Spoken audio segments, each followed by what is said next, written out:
ये आरजेस की जॉब जो होती है ना, ये सब 3-4 घंटे की होती है। पता है, ये आरजेस के शोज जो होते हैं ना, ये सारे रिकॉर्डेड होते हैं, लाइव नहीं होते। सिर्फ एक्सट्रोवर्ट्स, ज्यादा बोलने वाले लोग ही आरजे बन सकते हैं। यार रेडियो के सारे सॉन्ग्स जो है ना, ये आरजेस ही सिलेक्ट करते हैं, जो गाना चाहे बजा सकते हैं।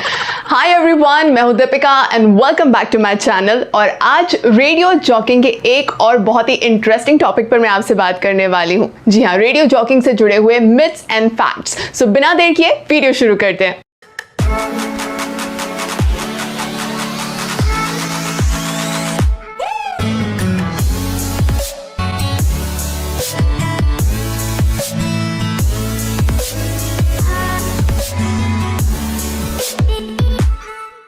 सबसे पहली चीज़ जो लोगों को लगती है कि आरजेस की जॉब जो होती है वो सिर्फ 3-4 घंटे की होती है। तो मैं आपको बताना चाहती हूँ ऐसा बिल्कुल भी नहीं है। प्रॉपर 9 to 5 का जिस तरह से जॉब होता है, आरजेस की जॉब भी वैसी ही होती है। और रेडियो एक लाइव मीडियम है। कई बार आरजेस को 9 to 5 से भी ज़्यादा टाइम स्पेंड करना पड़ सकता है। कई बार जो नॉर्मल हॉलीडेज़ होते हैं जिस पर लोगों को छुट्टी होती है, हम वहाँ पर एक्स्ट्रा एक्टिविटीज़ कर रहे होते हैं और कुछ स्पेशल शोज़ कर रहे होते हैं, जैसे कि इंडिपेंडेंस डे, रिपब्लिक डे और भी बहुत सारे ऐसे इवेंट्स होते हैं, रक्षाबंधन।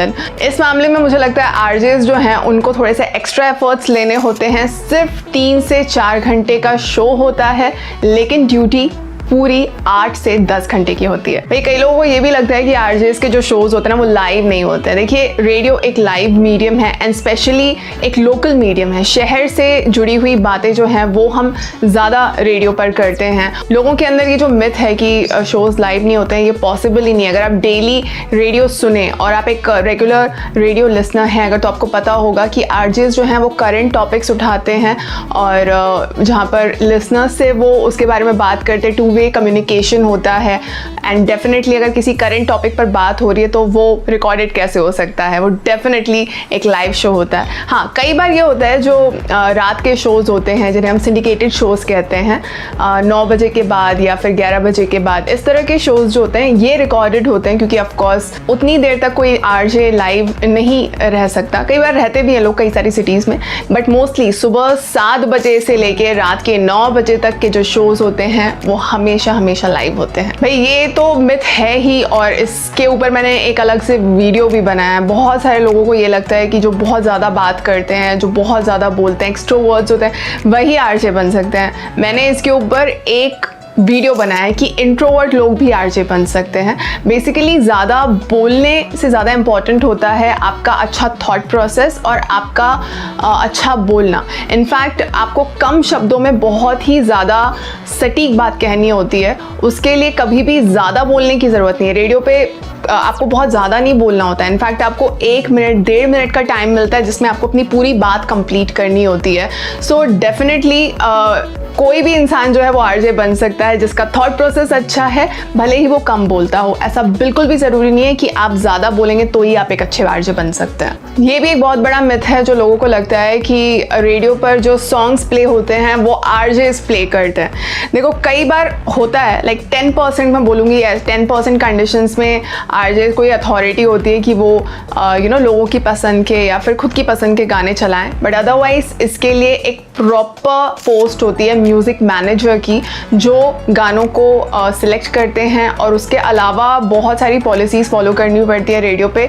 और हर टाइम के टाइम बैंड कहा जाता है, मॉर्निंग, इवनिंग, मिड मॉर्निंग, उस टाइम पर पर्टिकुलर एरा के सॉन्ग्स प्ले होते हैं। जैसे मॉर्निंग शो में, इवनिंग शो में आपने देखा होगा, आपने सुना होगा, जनरली एकदम नए लेटेस्ट सॉन्ग्स प्ले होते हैं। बट मिड मॉर्निंग का टाइम जो होता है 11 बजे से लेके 4 या 5 बजे तक का, उसमें आपको 90s के, 80s के जो भी रेडियो स्टेशन है उनकी स्टेशनैलिटी के हिसाब से वो सॉन्ग्स प्ले करते हैं।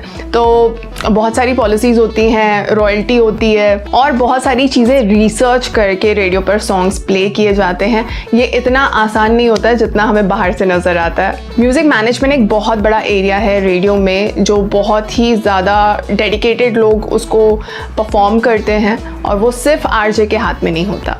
लोगों को ये भी बहुत बड़ा मिथ लगता है यार कि कितना सही है ना, कितना सिंपल है, सिर्फ बोलना ही तो है, बोलने के तो पैसे मिलते हैं, बढ़िया है, सिंपल सी जॉब है। भाई बोलना भी इतना आसान नहीं होता है, बिकॉज आप एक पब्लिक प्लेटफॉर्म पे बोल रहे हैं, रेडियो जो है वो पूरा शहर सुन रहा होता है, तो आपको लगता है ये सिर्फ ऐसे खाने का काम है, मतलब कि बोल दिया और हो गया? बहुत बहुत ज़्यादा सोच समझ के बोलना होता है जब आप लाइव बोल रहे होते हैं, और उस टाइम पर अगर आपसे थोड़ी सी भी गलती हो जाए वो बहुत बड़ा टास्क बन जाती है, बिकॉज आप एक पब्लिक फिगर हैं जिसको इतने सारे लोग सुन रहे हैं, और लोग आपसे ऑथेंटिसिटी की उम्मीद करते हैं जहाँ पर आप ज़रा भी गलत इन्फॉर्मेशन नहीं दे सकते।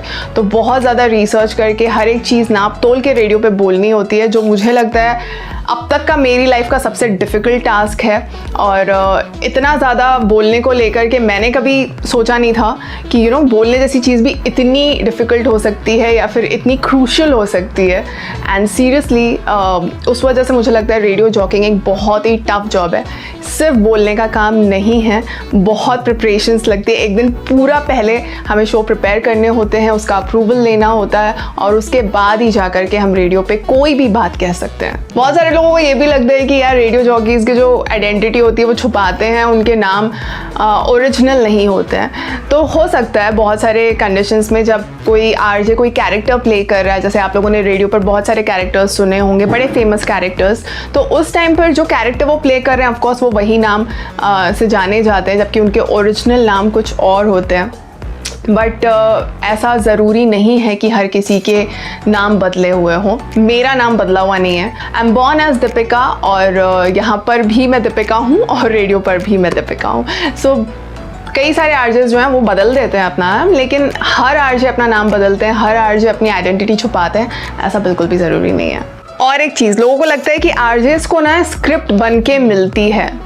बहुत बड़े आरजेस होंगे जिनको मुझे लगता है कि वो प्रिविलेज्ड है कि लोग उन्हें स्क्रिप्ट बना कर देते हैं। आई थिंक मुंबई के कुछ वो भी बड़े बड़े आरजेस हैं, उनको ये प्रिविलेज मिलता है। हमें तो कभी अब आज तक किसी ने स्क्रिप्ट बना के नहीं दी, apart from RJ mentions. RJ mentions वो होते हैं जो कमर्शियल एक मेंशन होता है जो हम अपने क्लाइंट्स के लिए बोलते हैं, मतलब कि किसी प्रोडक्ट के बारे में, किसी सर्विस के बारे में बात करते हैं। अपार्ट फ्रॉम दैट पूरे शो की स्क्रिप्टिंग आरजे को खुद करनी होती है, क्योंकि उन्हें हायर ही इसीलिए किया जाता है कि वो कितना क्रिएटिव लिख सकते हैं, कितना क्रिएटिवली रेडियो पे बोल सकते हैं। सो ये सारी प्रिपरेशंस जो हैं वो आरजे को करनी होती है। कई बार आरजेस के साथ में प्रोड्यूसर्स जो हैं वो हेल्प करते हैं उनकी शो बनाने में, तो स्क्रिप्टिंग भी कई बार वो करके देता है।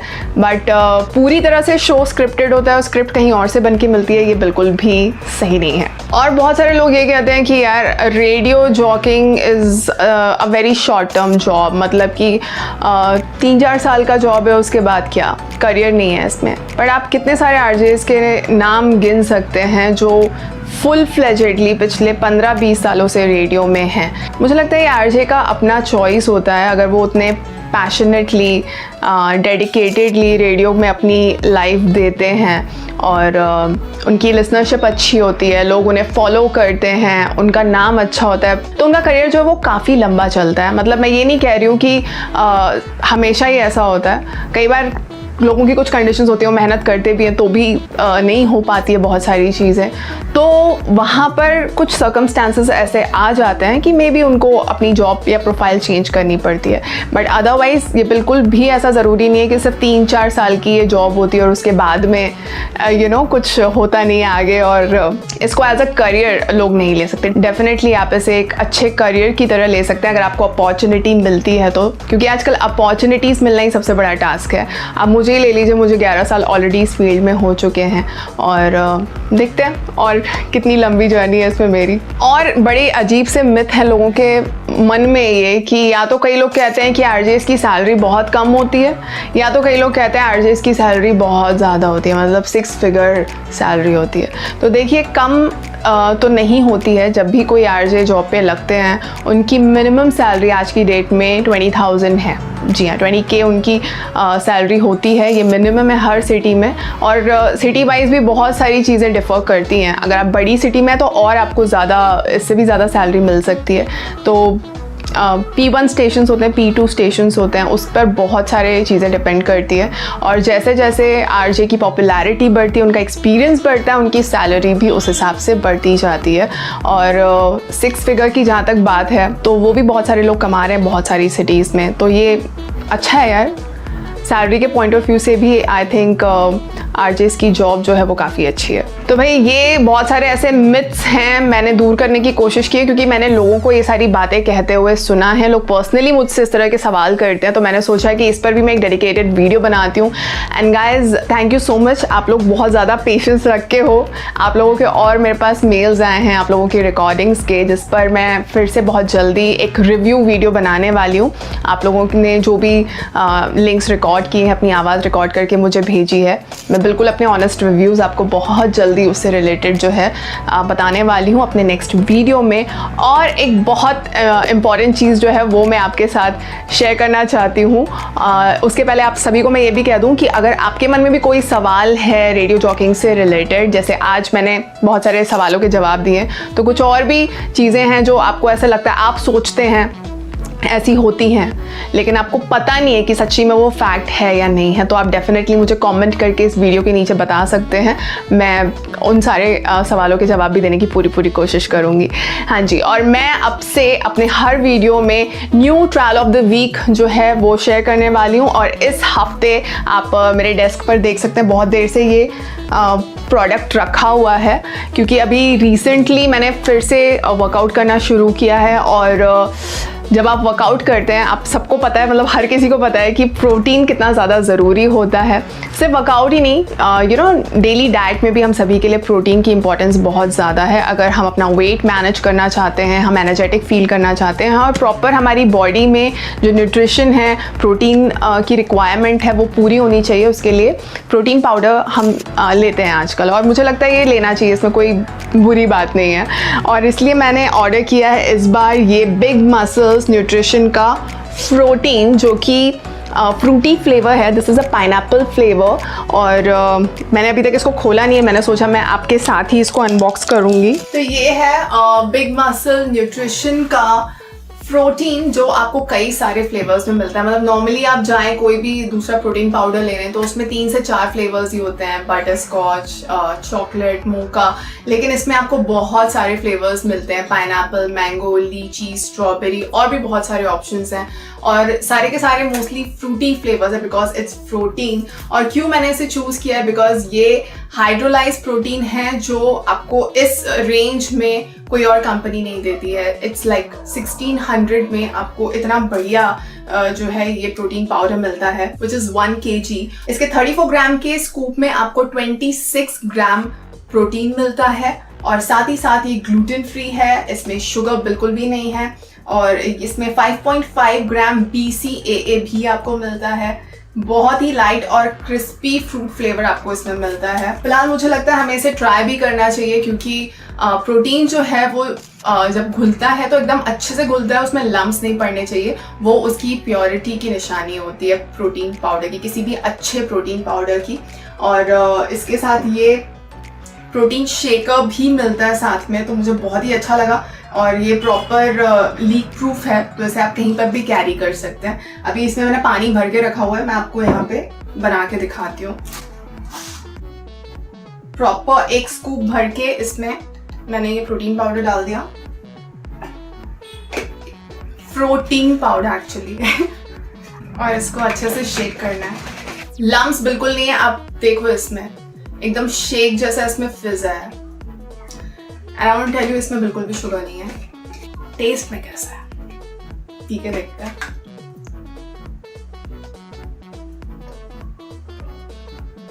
वाह, टेस्ट में बहुत अमेजिंग है। सीरियसली ऐसा लग रहा है कि मैं पाइनएप्पल शेक पी रही हूँ, जिसमें नेचुरल पाइनएप्पल की जो मिठास होती है वो है, शुगर वाली मिठास ही नहीं है। तो जो भी हेल्थ कॉन्शियस लोग होते हैं वैसे भी उनको पता होता है कि शुगर नहीं चाहिए इसमें हमें। काफ़ी अच्छा है, टेस्टी है। और प्रोटीन के बेनिफिट्स आप सभी को पता ही है यार। जब आप वर्कआउट करते हैं तो इजीली जल्दी से अब्जॉर्ब होने वाला प्रोटीन जो है हमें प्रोटीन पाउडर से ही मिलता है। और डेफिनेटली प्रोटीन को जो है मैं 10 में से 8 ज़रूर दूंगी, इसकी न्यूट्रिशनल वैल्यू और इसकी टेस्ट के लिए, और साथ ही साथ जिस तरीके से घुला इसमें लम्स नहीं पड़े, that is very very important factor. So guys, आप लोग भी डेफिनेटली अगर प्रोटीन पाउडर मंगाना चाहते हैं तो एक बार बिग मसल न्यूट्रिशन का प्रोटीन ज़रूर ऑर्डर कर सकते हैं। चलिए जी, अब फिलहाल इसी वीडियो के साथ मैं लेती हूँ आपसे विदा और बहुत जल्दी मिलूंगी अपने नेक्स्ट वीडियो में। तब तक अपना ध्यान रखिए और प्लीज़ वीडियो अच्छा लगा तो लाइक कमेंट ज़रूर करना, शेयर भी करना उन लोगों के साथ में जो आरजे बनना चाहते हैं, रेडियो की फील्ड में आना चाहते हैं।